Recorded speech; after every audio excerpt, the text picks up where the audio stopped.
in our business plan we've got 10 priorities. And for the purposes of this presentation, I've grouped them into 3.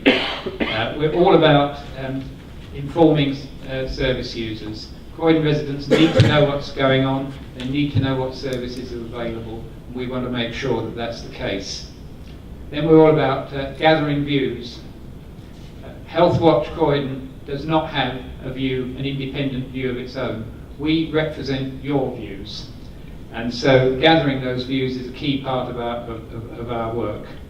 And of course there's no point in gathering views if we don't then influence anybody with them. So we're looking to influence our commissioners of services, and we're looking to influence the service providers with the feedback we can provide.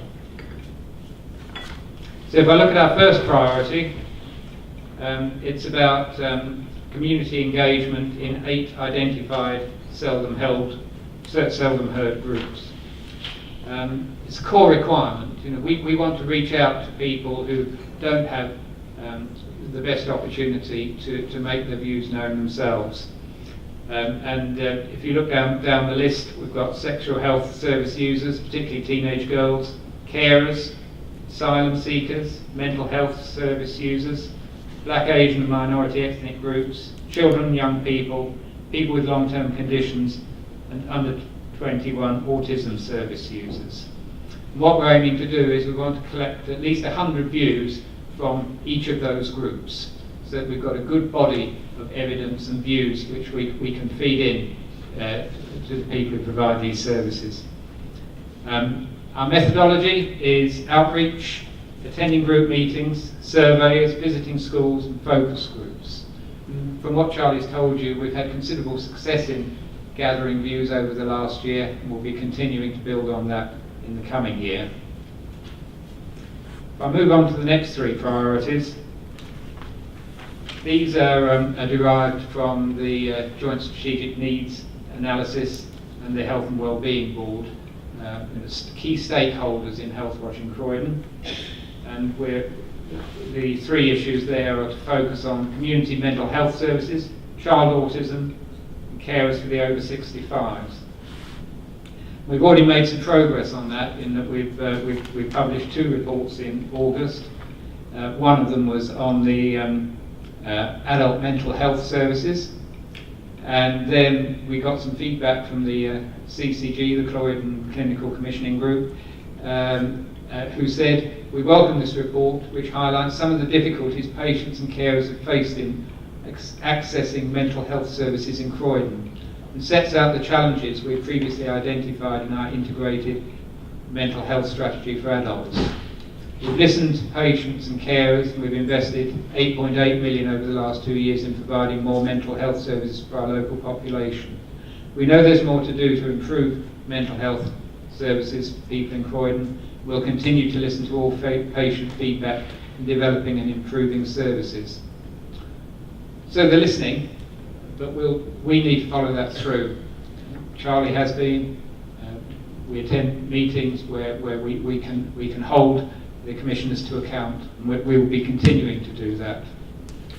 The other report we published in August is carers for the over 65s.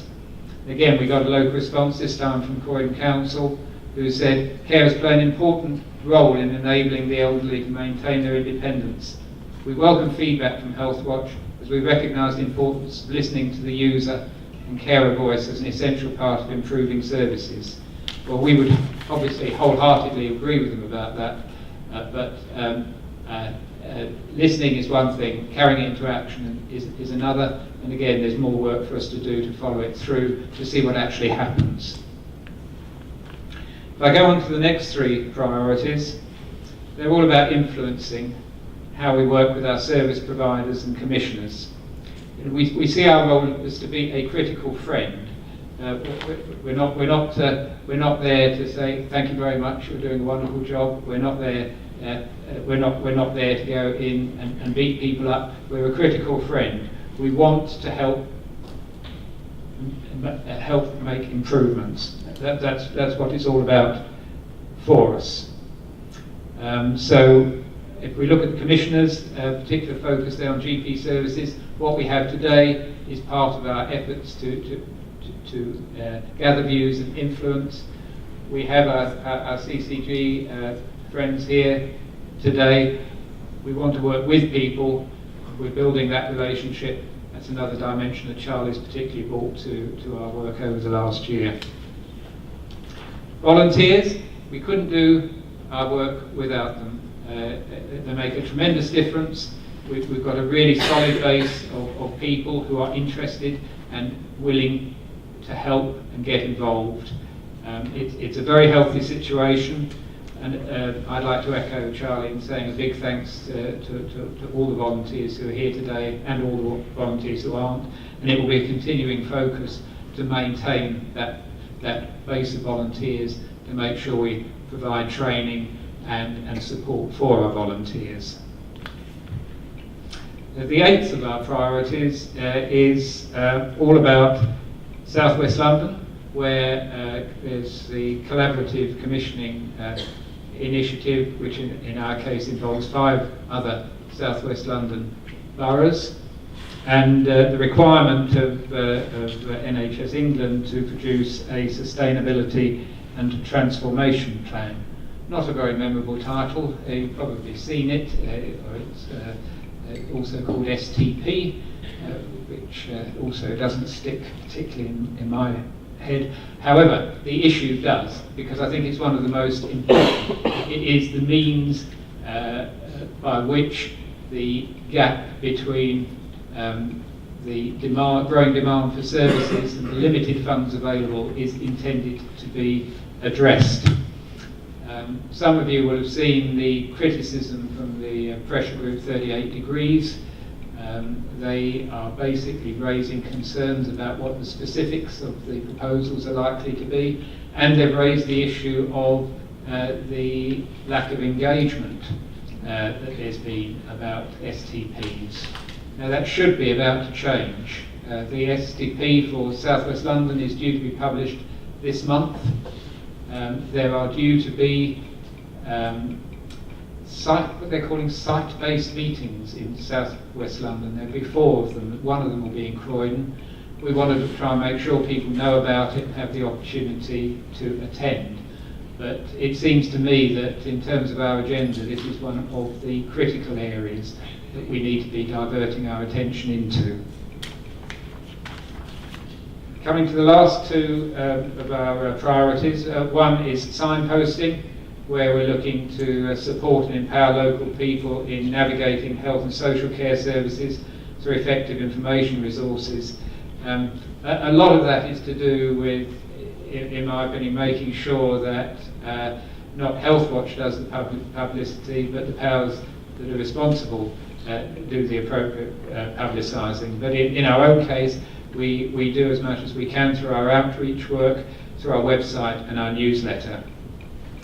And the last of our priorities is, of course, we do need to run an efficient Healthwatch in Croydon. Our present situation is that our initial period of commissioning was for 3 years, and that expires on the 31st of March. We don't know what whether we're going to be commissioned again next year or what funds we'll have available.